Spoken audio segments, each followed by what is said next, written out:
This episode is brought to you by Glycan Age. As you know, I'm planning to live well for longer, so having a true measure of my biological age is essential. Glycan Age tests are based on over 3 decades of scientific research and give a true indicator of biological age by looking at your immune system and inflammaging level, all from the comfort of your own home with a simple finger prick test. Once you get your results back, their HealthSpan doctors guide you on getting on an even healthier path to reducing your biological age through proven personalized lifestyle interventions, all included in the initial price. To find out your biological age and start improving your health, check out glycanage.com. That's glycanage.com and use code Claudia, CLAUDIA, at checkout to get 15% off your order. This episode is brought to you by Somavedic. Somavedic frequency therapy devices reliably mitigate the unwanted influences of EMF radiation from Wi-Fi, Bluetooth, and cell phones in our homes, schools, and workplaces. The technology creates a 360-degree protection field of 100 feet in all directions by administering controlled release of energy from precious and semi-precious stones. The devices also support the body's natural regeneration processes, allowing for better sleep, energy levels, and hydration while reducing stress and anxiety. So check out somavedic.com and start feeling the benefits today. Hello, longevity friends. Your host Claudia von Böselage here, and welcome to the Longevity and Lifestyle podcast, where I invite pioneers and thought leaders in all things longevity and lifestyle to give you the strategies, tools, and practices to live better and reach your highest potential. Today's episode is on love, relationships, conscious uncoupling, and calling in the one with Katherine Woodward Thomas.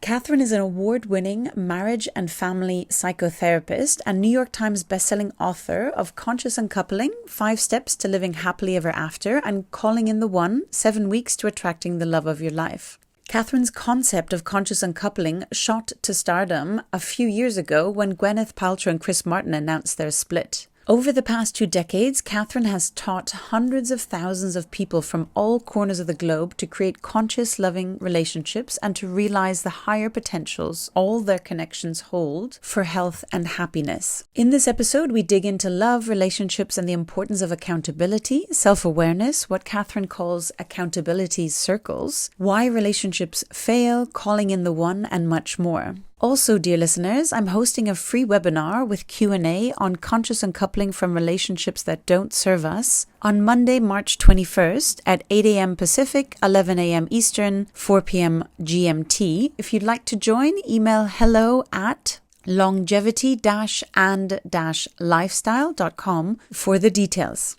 Before we begin, please hit subscribe to the podcast and share the podcast with those you love. If you enjoyed the podcast episode, please consider leaving a short review. It takes a few seconds, but means the world to me to get the best guests and content for you. And I love reading your reviews. Thank you, and please enjoy. Welcome to the Longevity and Lifestyle podcast, Katherine. It's such a pleasure to have you on today. It's great to be with you, Claudia. Thank you. Katherine, I'd like to start with an perhaps interesting question. Everyone's heard of happily ever after, but you call it a myth. So can you talk about why we're moving away from the more traditional relationship model and maybe some of the models that we're seeing today? You know, I just have to start by saying that I'm a believer in long-term love. Mm-hmm. And just like anybody, I love a happy ending. I love when people find each other and they find a way to work it out. So I'm not casual about breaking up. And I know that when people break up, that very often there's a sense of shame and failure with it, that we've done something bad. And I think that around the world, we might say that most cultures really value long-term love and assess someone's mental health, their character, their value, according to whether or not they've made love work in their lives. So there's kind of a covert social status involved in being with someone. So we collapse very often into shame. So when I myself went through my own divorce, I noticed that I felt socially embarrassed. And I got curious about that. I mean, I was known for calling in the one, which is, how to make magic happen in your love life. And then I was married for 10 years. So I had that complexity there too.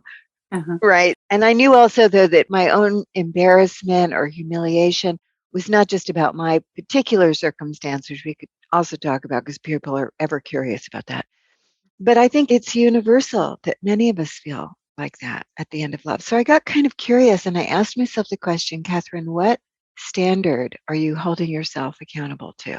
Mm-hmm. And I realized, oh, this is the happily ever after, which kind of implies that if a relationship ends before one or both people die, it's a failure. And so I got curious about it and I decided to do some research, like who created that story that I and millions of us or billions of us are holding ourselves accountable to. Mm-hmm. And so I researched it and I found out that, first of all, the happily ever after story is only about 400 years old on planet Earth, which is really kind of a hiccup in the evolutionary trajectory of humanity. Mm-hmm. And it was created when the lifespan was less than 40 years of age and where there were no choices Mm-hmm. really in life. I mean, it was actually created in Venice, Italy, which I think is hysterical because it's still kind of the romance capital of the world, right? But it was created at a time where there was really a very rigid class structure. So if you were born into poverty, you were definitely going to die in poverty. There was no way out. But at the time, it was post-Renaissance days, so everybody was literate. So even though they were really poor, people could read. And there was a new literary form that was created where you had upward mobility. You know, in the happily ever after myth, it always ends with some commoner marrying royalty. Mm-hmm. And they all lived happily ever after. So everybody gets lifted by that Mm-hmm. union. Mm-hmm. And you have to understand that when the happily ever after myth was first created, there was actually a law on the books that prevented a commoner from marrying nobility.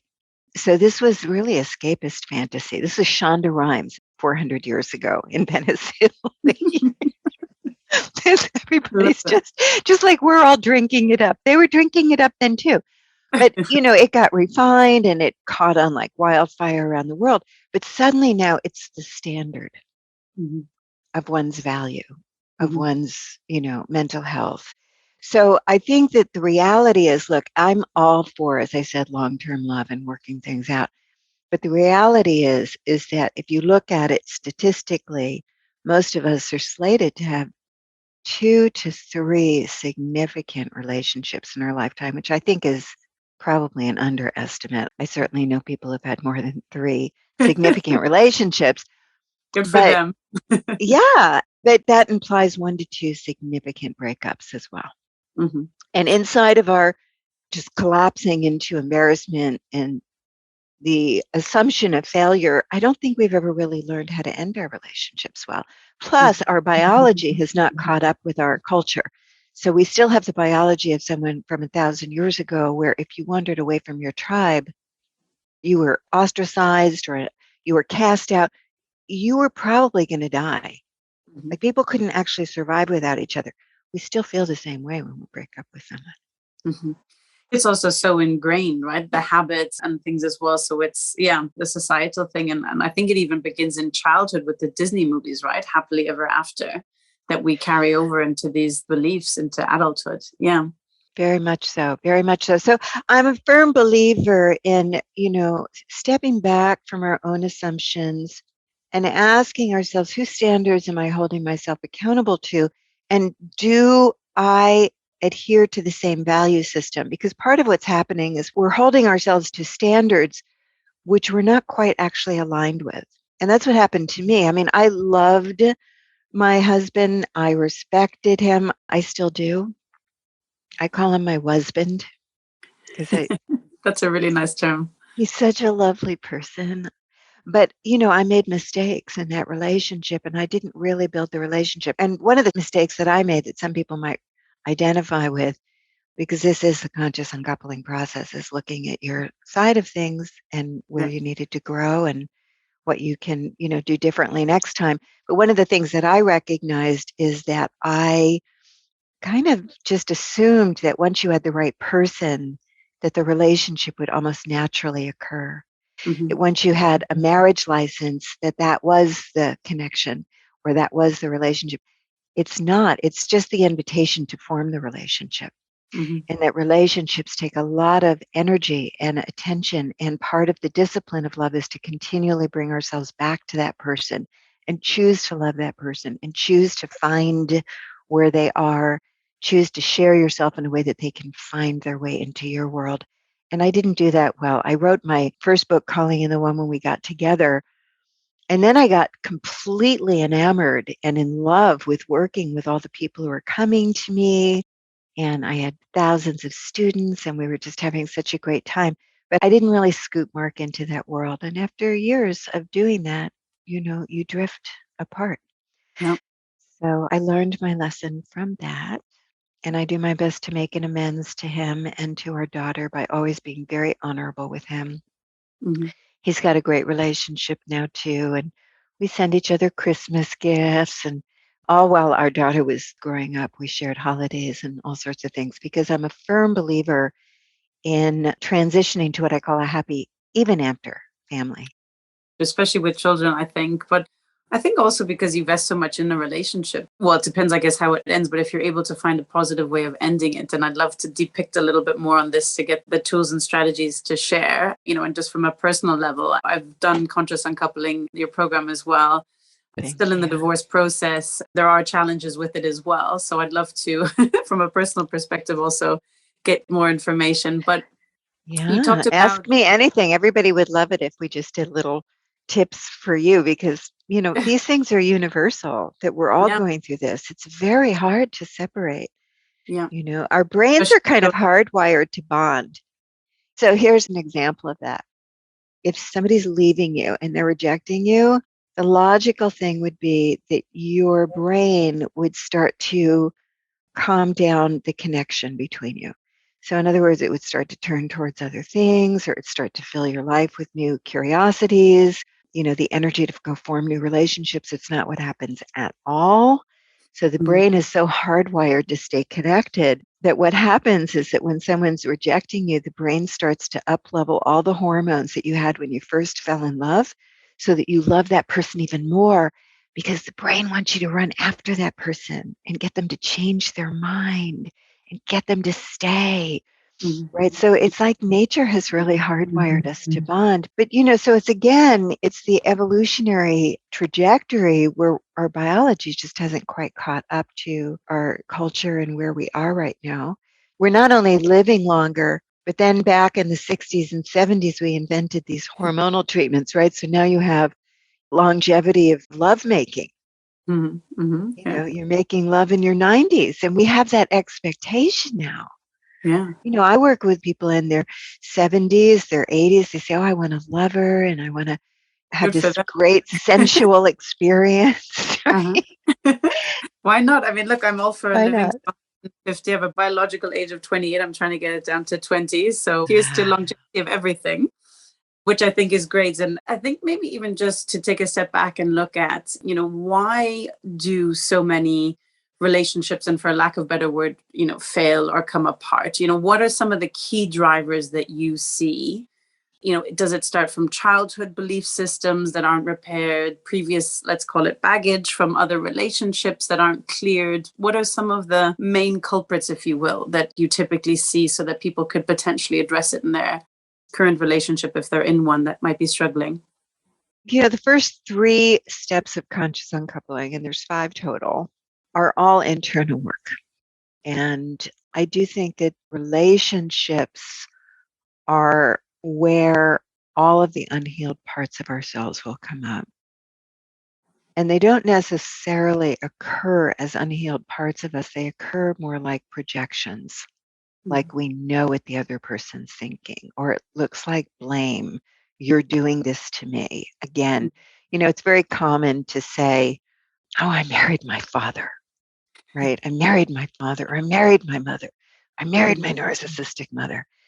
So you have to understand that it's not so much the other person, but it's the relationship you created with yourself in response to having a narcissistic mother, where maybe you dismiss your own perspectives, your own feelings, you skip over yourself and start to kind of be more aware of what other people are feeling or needing than you are of yourself. So you're disappearing yourself to yourself.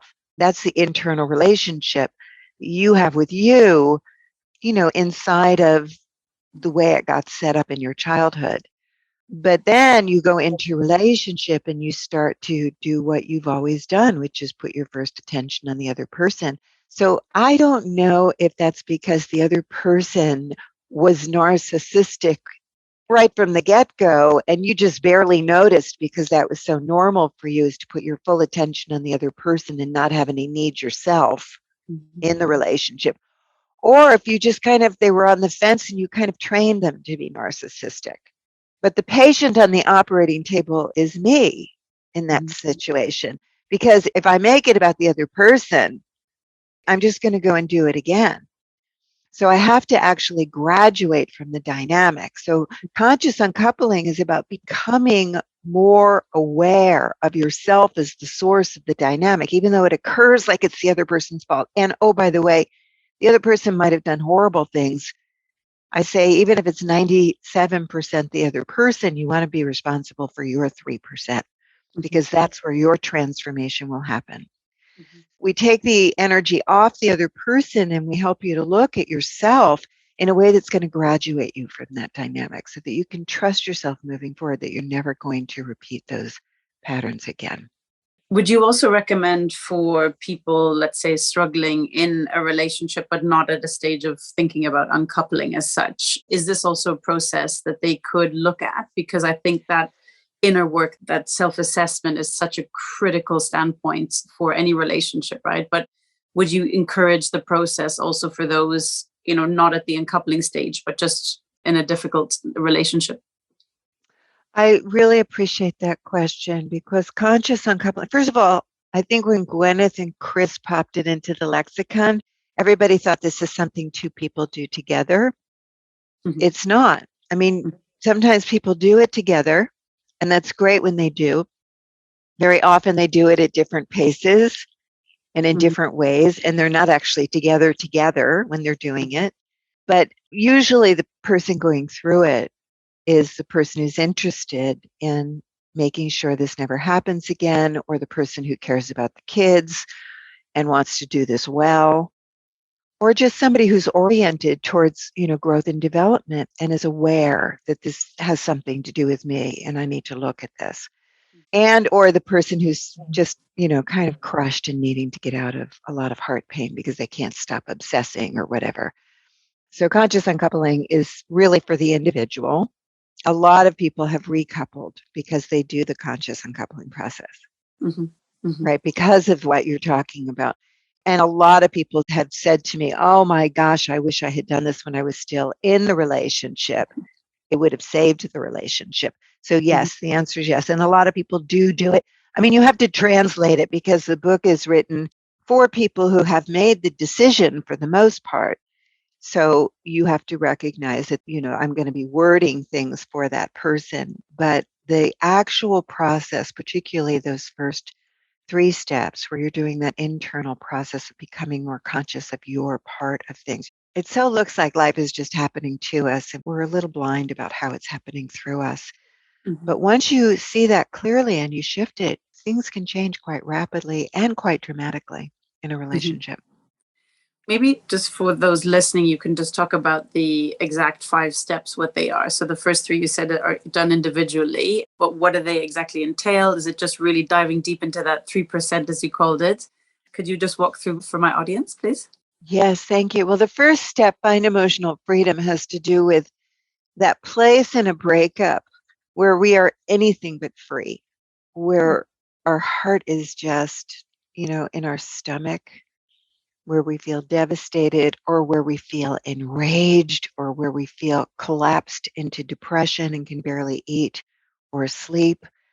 Truthfully, breakups can be one of the most devastating things that any of us will ever have to go through. It's quite devastating for many.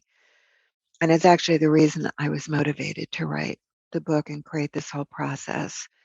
So the first step is find emotional freedom, which has to do with really being able to hold and contain your own inner experience from a deeper center, from a part of yourself that knows that no matter what you're going through, you will be okay, that you will get through this time.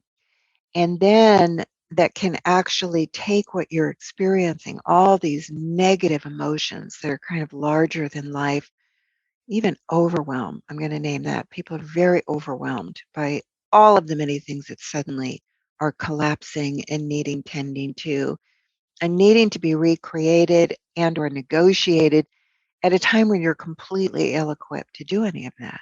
This is why I tell people, don't run out the first thing you do, get lawyers. You've got to deal with the overwhelm and the inner experience that you're having, because otherwise what happens is those raw, big, overwhelming emotions get kind of embedded into the legal process. And this is where people go through their kids' college fund. Mm-hmm. This is where they, lose everything fighting with lawyers. And Mm-hmm. people do crazy things like they spend $50,000 on an expert to save an asset that's worth $20,000. These things happen because we get Painful. crazy at the end of a Yeah, relationship and I story. Yeah. we want a revenge, like all that stuff. So you have to learn how to take these negative emotions and transform them into the fuel that you will need to make positive change. So an example of that is if you are feeling rage, the good thing about that is that something's waking up in you. What's waking up?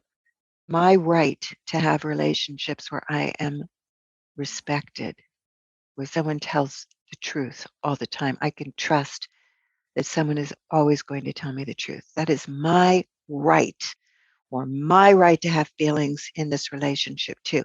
So that's a good thing. And Mm-hmm. that you want to actually vow to yourself that from this moment forward, this is how all relationships are going to be. Now you're taking the energy and you're pointing it in the right direction. Mm-hmm. That's step one. Step two, that's where we get the 97.3%. Because Mm-hmm. step two is about reclaiming your power, which is really all about taking responsibility for your part. And the thing about trauma, like most breakups are quite traumatic. Mm-hmm. Even breakups where you're just dating for 6 weeks can be quite traumatic for some people, Mm-hmm. depending upon the depth or the meaning that you made of that relationship. So the natural thing when you're going through a trauma is the psyche is telling the story over and over and over and trying to fill in all the blanks. And that's really kind of the psyche's way of trying to wrap around this so I'm not so overwhelmed or Mm-hmm. so I can protect myself from this happening again in the future. But the problem is that we're telling the story from a victimized perspective. And whenever we're victimized, we have no access to power. Mm-hmm. So yes, somebody might have done something bad. They stole money from you. They cheated on you. They lied to you. They didn't keep their word. There's always things that we can point to on the other Mm-hmm. side. But the most value is for you to look at yourself. How did I set Mm-hmm. this person up to behave this way? How did I give my power away? Mm-hmm. What was motivating me to do that? Mm-hmm. These are the kinds of self-reflective questions you must ask yourself, which really gets down to owning your own choices Mm-hmm. and really seeing specifically the actions you took, the actions you did not take. I didn't stand up for myself. I turned away from the red flags. Because when Mm-hmm. you see those things clearly, then you make a vow to yourself to, from this moment forward, my new practice is I always ask the right questions. I always trust my deeper knowing. I Mm-hmm. always do my homework. I wait until I see someone's character before jumping into bed with them. Like whatever that Yeah. correction is, Mm-hmm. you have to do that because that's where you are going to trust yourself moving forward to be Mm-hmm. close to someone again in the future. Mm-hmm. Step three goes into what I call your source fracture story. That's the original break in your heart. And if you notice, there are themes that we all kind of swim around. The Mm-hmm. I'm alone again theme, or the I'm not good enough theme, or the I'm invisible theme, right? So these are what we call your core beliefs. I'm invisible. Nobody really cares about my feelings and needs. It's dangerous to be seen. That would be that whole matrix. Or I'm not safe Mm-hmm. and other people have ill intent and love is dangerous. right? So there's these scenes, and when we have a breakup, particularly if the other person left, very often we collapse into the old meaning. And what we do with that is I say, where is that in your body? Where is that cluster of emotions sitting in your body? For most people, it's going to be right in your solar plexus, but a lot of people, it's a deep heaviness in your heart, or it might feel like a stabbing in your back, like you've been stabbed in the back over and over. And then you want to say, sweetheart, how old are you? You want to hold that part of your body. How old are you, sweetheart? And then you're going to get a younger age. It's not logical. Mm-hmm. It doesn't have to be exact. It's more of a felt feeling. Mm-hmm. And then you want to send that part of you love. And you want to learn how to wake yourself up from that story. Sweetheart, you made it mean when your mother couldn't love you that you weren't good enough, but you're just a treasure. You're a treasure to all of life, and you need do nothing to prove your value. You are more than worthy of being loved and respected just as you are. Right? So we learn how to wake ourselves up from the trance, and we do it internally, and then we have to claim that as the reality, the Mm-hmm. real truth. The final piece of that, I teach people how to do a soul to soul meditation with their former partner. And if their former partner was kind of scary, a scary figure, you have to make them very small when you bring them into your meditation so that Mm-hmm. you're kind of towering over them so you don't feel threatened. But you speak to them and you say, I know I underpresented. I know I acted as though I was not good enough. It was an old wound. It was not who I am. Let me introduce myself to you. Let me tell you who I actually am. And I would really love it if you and I would relate to each other from this new center now. Mm-hmm. Because part of the breakup pain is that it's such an insult to identity. It does collapse us back into being overly identified with that old story. And we will see it as evidence of that old story. We'll put Mm-hmm. it into that evidence box. So we have to wake ourselves up and be conscious of that. Now we're in our power, and now we can do steps 4 and 5, and that's with the other person. Mm-hmm. Yeah, much is internal. It just Yeah, is. Now it's you such can go and deal with attorneys, yeah. right? This so powerful, Catherine, these steps in this process. I'd love to just dig into, how did you come up with it? How did you have such a shift in the way of thinking and come up with this incredible conscious uncoupling process in general? Well, I think that, like many of us, I look at the state of the world right now, and I think, what's my part and what's my contribution Mm-hmm. to the overall good of the whole to kind of turning the Titanic around here? And I think for me that the breakdowns in the world are the absence of love. Mm-hmm. And I don't just mean the feeling of love, I mean the ethic of love, Mm-hmm. the ethic of love, the sense of self responsibility, the sense of showing up with dignity and respecting, other life on this planet. So, that's very personal to me. And I have a big commitment to growing my capacity to love and be loved. And I recognized early on that when Mark and I were going through this, that, as I said, I had thousands of students following me for calling in the one, and I felt a moral responsibility to show up in a loving way Mm-hmm. in how I was going to separate from Mark. Mm-hmm. And I also had I was kind of the product of a horrible divorce, Mm-hmm. as was Mark. So both of us shared that. We both had parental alienation in our childhoods. I Mm-hmm. lost connection with my dad, and he lost connection with his mother when Mm-hmm. his parents divorced. So we were able to come together, and this is a step 4 intervention here. We were able to come together and very early on decide that we were going to do this in a way that allowed our daughter to have a happy childhood. Mm-hmm. That was our shared intention. So beautiful. And look at what you're doing to transform the world and giving people the platform and the opportunity and the strategies to do the conscious uncoupling, and how many lives and children that you've impacted so positively as well because of it, Catherine. So thank you for the amazing work there. I'd love to switch over to calling in the one. We've just had Valentine's Day yesterday. Love is obviously such an important and fundamental concept. Even just to start with, how do you define love? Because it sounds like you have a bit of a different approach, and you said that you're working on expanding your capacity of love. How does that look like? What do you do? Well, one of the things that's interesting, the first line of the book, Calling in the One, which is really, I wrote it in 2002. It was published in 2004, and I think it's defined my career for the last 20 years.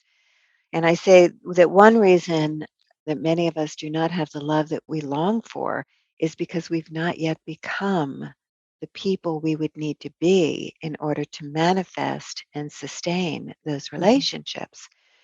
And I think it's very important to recognize that we live at a time where the ideals of relationship are really a union of mutuality and equality, Mhm. where we have very high expectations that our beloved be our best friend, be our spiritual partner, be our equal intellectually, financially. We have a lot of criteria. And you have to look that and remember that our grandmothers, they had a very different criteria. He needed to not drink too much, have a job, and smell good. That was her criteria for a husband. I love that analogy. Keep it simple. So it requires growth of us, Yeah. right? Mhm. So I do see love as very tied into capacity.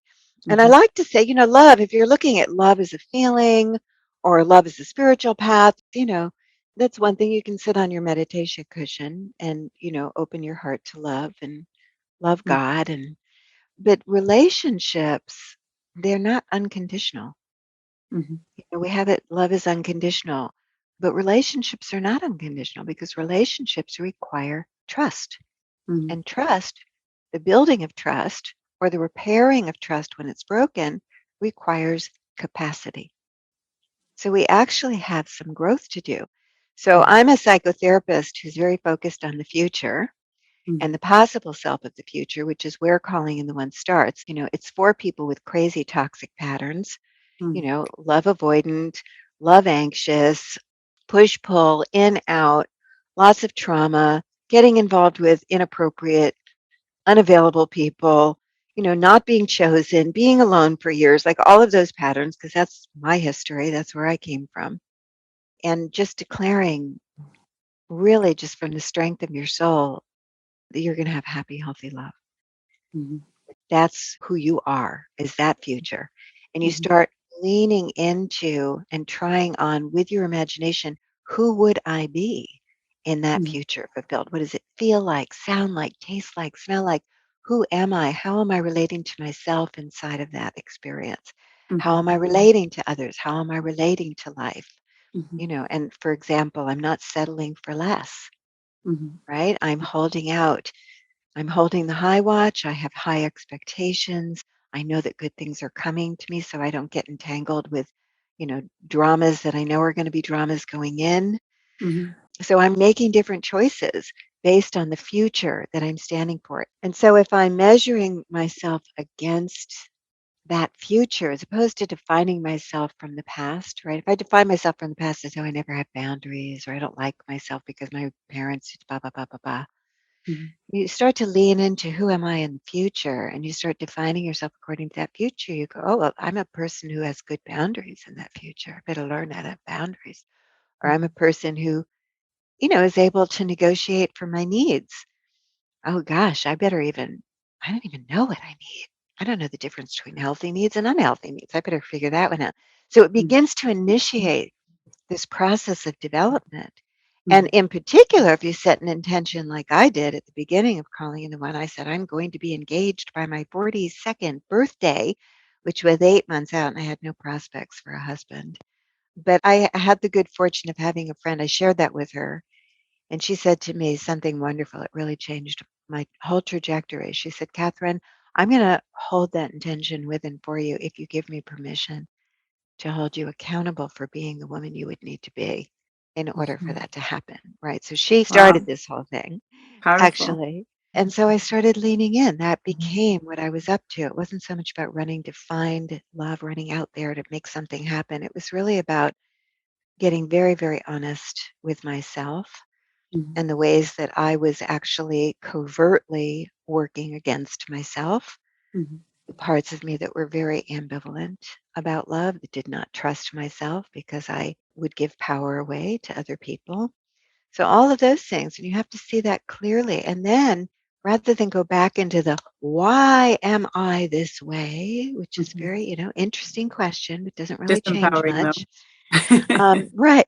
So you have to say to yourself, okay, so what's missing in my own development that I could really now take on right now in order to become who I would need to be Mm-hmm. for that to go well? And that's really what Calling in the One is. I mean, it's a 49-day journey of profound development and profound kind of learning how to partner with the energies of life to manifest a miracle Mm-hmm. and to create something outside of the old pattern. And can people do that individually with the book, or is it a course, or is there certain materials that people can go through this process? Because it's very profound, very deep. You know, I have a starter kit right on my website, Mm-hmm. callingintheone.com, that people can go to and Mm-hmm. download the beginning of the book. We have, I think, the first few lessons there for people to Mm-hmm. start to get a flavor of what it's like to do it. But it is a 49-day program that is in the book. Mm-hmm. And we just launched this week, actually, a Mind Valley Quest for Mm-hmm. those who want to do it in that format, which I'm very excited about. Mm-hmm. And Congratulations. thank you. And then in my own community, if you just sign up for the Calling in the One starter kit, you'll start to get information about when I do things, because I do things also live with people. I really love this conversation. I've been teaching it for over 20 years now, and it's a joy to be with people and be able to see kind of lifelong patterns that have created such deep resignation in this area Mm-hmm. just lift in a conversation and people be liberated. Can you give some examples of some of the success stories and the people who, because I think for a lot of people, and I hear when I have conversations about love, I love this topic as well. They say, well, okay, one thing is, getting there, but then it's maintaining and having a sustained, loving, deep, evolving relationship. What are the different strategies that need to be used there? Yeah, that's great. I mean, one of my favorite testimonial stories is we all have reasons why we're the exception to the rule. Yeah, but I have a kid who's autistic, or yes, but I have this debt, or yes, but I have this physical difference. I have this physical difference. Yes, but I have, memory problems, or, yes, I'm in my 60s. I just called in my beloved 3 years ago. My next, calling in the next one, because Mm-hmm. after being separated from Mark, I decided I wanted to repartner. And of course, all of us are kind of vulnerable. Like, wow, could I really? I'm in my 60s now. Could I really? Mm-hmm. And calling in the one kind of defies logic in a lot of ways.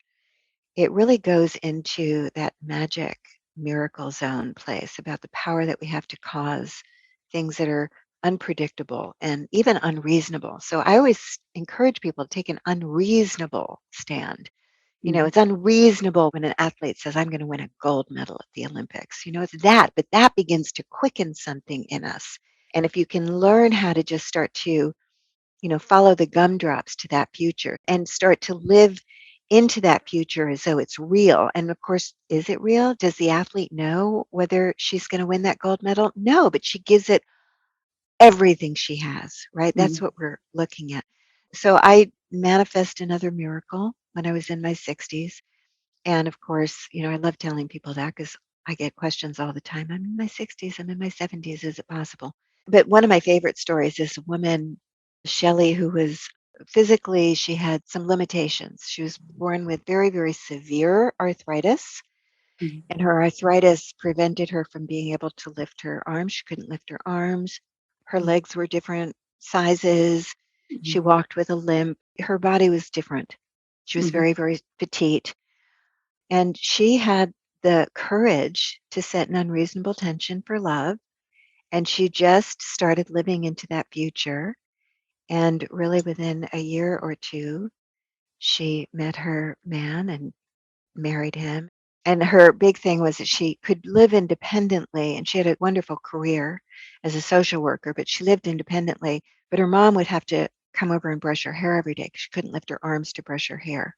Mm-hmm. I suppose they could have made, some kind of thing. Anyway, that's how they did Tension. it. Yeah. Yeah, the I don't know time. if you really think about inventing something, but her mom came over every morning and brushed her hair.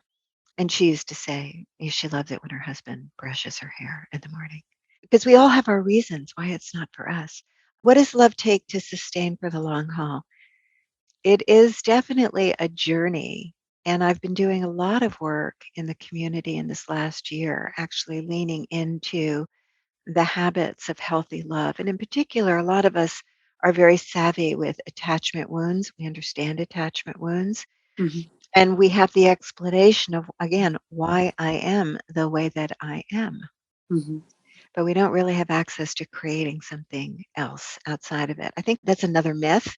If I understand my wounds enough, then somehow they'll go away and I won't be limited by them anymore. It Mhm. doesn't really work that way. I like to say healing is the domain of the past, but Mhm. transformation is the domain of the future. Mhm. I And like you've that. got to, yeah, so you have to stand for a future that's outside of the old pattern and then lean into who you will need to be and identify exactly how you will need to grow and what you will need to let go of and Mhm. what your next steps are because it's a co-creative process. We relate to God like God is a parent in the sky. Please give me this. You want to start to see God as your partner. Mhm. God is Mhm. your co-creative partner. That means you need to show up. The difference between wanting something and setting an intention is at the moment you say, my intention is, you become accountable for generating that possible future and Mhm. stepping into that possible self of your future. So there are things that we need to learn. And a lot of the foundation, there's two areas of skill building that we focus on, even in the calling in the one process, to prepare you for that, which is the internal relationship you have with yourself. Mhm. And we call those intrapersonal skills: self soothing, encouraging self talk, knowing what you need, knowing what you feel, knowing what you desire, knowing where you're centered in consciousness and generating your life from. So, for example, if you go into an I'm alone story, the impulse is to isolate, which then you're the creator of aloneness. So, you want to start to know yourself at that level. Those are all of the internal skills that we're going to need to develop, Mhm. and interpersonal. And that's the setting of boundaries or the negotiating for your needs. Mhm. Part of the intrapersonal development that's really key when it comes to intimate relationships is to understand your projections onto others. Mhm. All of us are constantly inside of our own bubble. My friend Polly Young Eisendrath calls it your own snow globe. So, we I have like our that. own reality, and Yeah. we're projecting how other people feel, we're Mhm. projecting what their motives are, and it feels so real to us, like we know. So we have Mhm. to really know that and learn how to ask questions, to check it out with someone, to Mhm. begin to have the relationship not in a reactive way from that place, Mhm. but in a more generative way. So there's skills to learn how to love someone over time and how to maintain respect for each other. Mhm. That's really the thing that we need to protect in a long-term relationship. Yeah, I think it's so beautiful and so rightly said about, starting with yourself, right? And that conscious awareness of how you are showing up in the world. And then I also like the conscious decision of actually, where do you want to be? Who is that person that I want to be? And working towards that as well.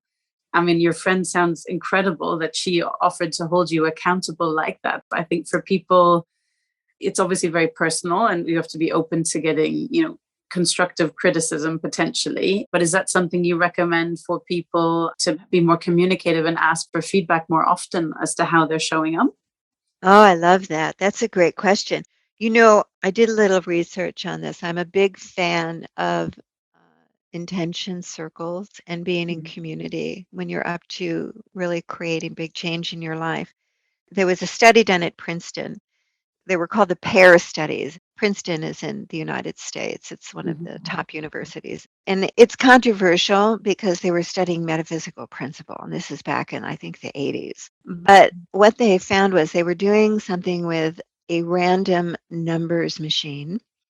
And they were having one person come in and set an intention for a particular number. They're just going to focus on that number, and they also then had bonded groups of people Mhm. also coming in and holding one number, setting that intention, thinking of that, and then waiting to see which number popped up. And the bonded groups of people were 6 times more likely to manifest that intention. just from my understanding, a group of people all thought, okay, the number 8, and then the machine produced the number 8. Yes. Or a person said the number 8. Yeah, or the person did. And when Okay. you had the group doing it, it was 6 times more That's more likely to powerful. happen. So I think I it's believe. really, yeah. So when Yeah. we hold intentions with and for each other, I mean, our Mhm. friend Lynn McTaggart, you probably know Lynn. Mhm. You're in London right now. She's in London. Mhm. So she wrote a wonderful book, The Intention Experiment, and really does the science behind this, really kind of lays that Mhm. out. But we've been working with this for years too, and we put people into groups and have people holding intentions with and for each other. And I like being in community as much as possible. I think it's a concept that's not widely enough done. And I think it's something even to introduce into schools with children and supporting each other, because it's a very positive, how do you help your, friends, your family, etc. Instead of just pointing at what they're doing wrong, to actually help with growth and becoming a better person as well. So wonderful. Katherine, before we finish up, I would love to just hear your view. What excites you most about what you're working on and sort of the future of health, Mm, well-being, love, relationships? wonderful. I'm actually doing a lot. This is a very fruitful year. So I have been really leaning in. And as I said, I am a psychotherapist by trade. I'm a marriage and family therapist licensed in the state of California. And I think we're making some mistakes in how we're doing our personal development work. And so I'm really working on fleshing those out to make that very transparent for people. The first mistake that I think we're making is that we really are trying to evolve only by looking at the past. Mm-hmm. That's our reference point. But here's the thing, those of us who've been studying metaphysics also know that what we focus on grows. Mm-hmm. And if you're only looking at the wounds of your past, you're also in some ways in danger of solidifying the self that you formed in response to those wounds and becoming even more embedded in that sense of self. So the first mistake is that we're not yet really talking about and fleshing into and beginning to identify with the possible self of the future. Mm-hmm. And there are a lot of psychologists, psychiatrists who are leaning into doing research on the possible self of the future. And Mm-hmm. I'm pretty fascinated by it because our culture of psychotherapy hasn't quite caught up to that research yet. The second mistake we're making is that we really are too top heavy in blaming people from our past. Kind of your mother was a narcissist, your father was a drunk, or whatever we're doing. Now, is that true? Is it not true? It's probably accurate. However, then I'm kind of victimized now in how I'm showing up or what I'm creating or the patterns I seem to be stuck with because of what happened to me. And I think that we as therapists have been too top heavy in colluding with that out of a sense of compassion, out of a sense of empathy. But I have come to see in the privileged position of working now with tens of thousands of people over the last 20 years that the people who really make progress are Mm-hmm. the people who are willing to say, yes, I'm not responsible for what happened to me in my childhood, but I am responsible for the way that I repeated the pattern 30 minutes ago. Mm-hmm. What happened 30 years ago is not on me, but 30 minutes ago, 30 days ago, I made the choice.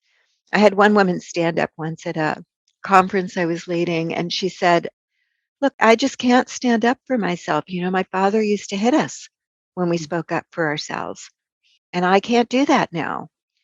And I said to her, try on the word won't Mm-hmm. instead of can't. Just try on won't. Mm-hmm. I won't stand up for myself now because I lack the courage to Mm-hmm. risk someone being angry with me Mm-hmm. when I do. To And she really, had to just name it with yeah. such, like, I am responsible for the choices Mm-hmm. I am making. Yeah. And that was a very liberating moment for her. So to really help us step out of non-victimization, like we're Mm-hmm. all very steeped in meditation as a spiritual practice. I think Mm-hmm. non-victimization is as important Mm-hmm. as meditation. The third thing is that we're doing our personal development work too much inside of the context of my own personal happiness, Mm-hmm. right? The context of me being happy, me being free to be able to create the life that I want. And it's not a big enough playing field to actually get you there. We really have to begin to expand who we are Mm-hmm. into a sense of who we came here to be for others, because Mm-hmm. that's where the real juice is.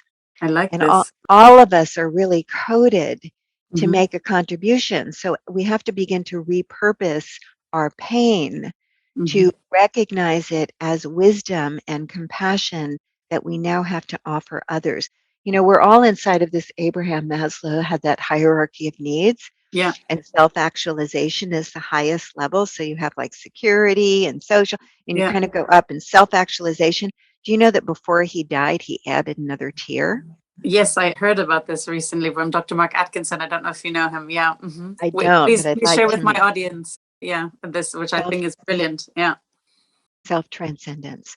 That's where we really discover freedom, Mm-hmm. when we step into who we came here to be for others. And it's going to look different for each and every one of us, because we all have different gifts to give. We all have different passions, different sensibilities, different ways of seeing the world.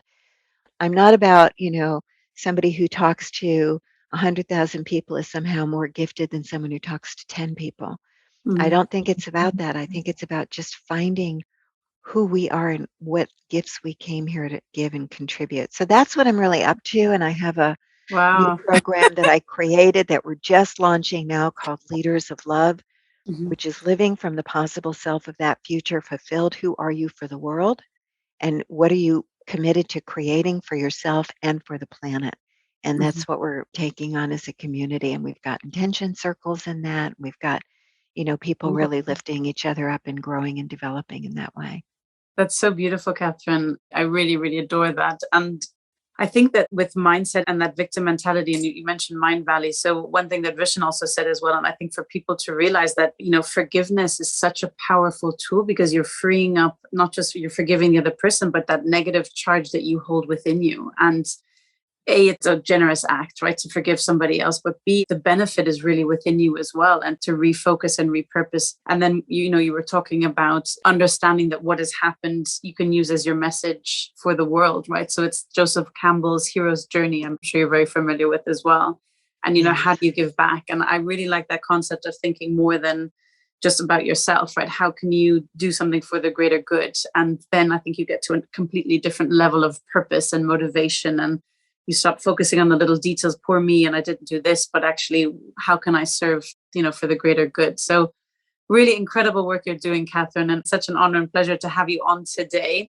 For people interested, where can they follow you? You mentioned a few sites. Maybe you can just summarize for the people listening. All of it is accessible through Mm-hmm. KatherineWoodwardThomas.com. Mm-hmm. And you could sign up for the Love Out Loud messages that we send each week, which are kind of golden nuggets of wisdom Mm-hmm. as it relates to, creating greater love in our lives. But you can find a link to the Conscious Uncoupling site and to the Calling in the One site there as well. So that would be a Very good place to start. wonderful. Katherine, as a last question, do you have any parting thoughts or message for my audience today?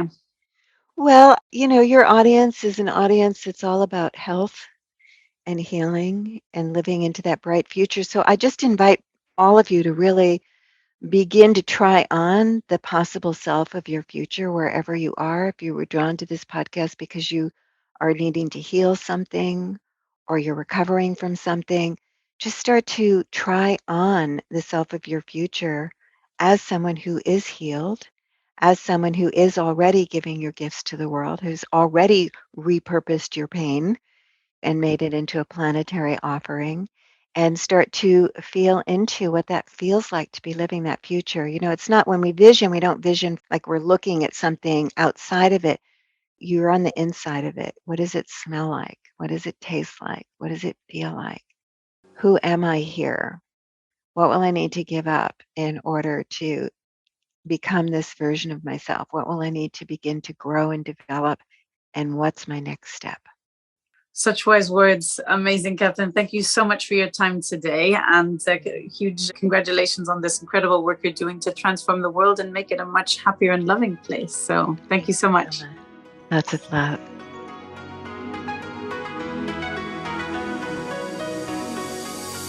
Hey everyone, it's Claudia here. Before you take off, I hope you enjoyed the episode and learned as much as I did. If so, please hit subscribe so you don't miss out on our next episodes. I would also love to hear what you thought, be it your favorite part, quote, or other feedback from the episode, so please leave a written review on Apple Podcasts or on social media. And if you think this episode will help someone in your own life, share it with them. Together, we can change our own lives and the lives around us for the better. Until next week, goodbye, farewell, and choose to live well.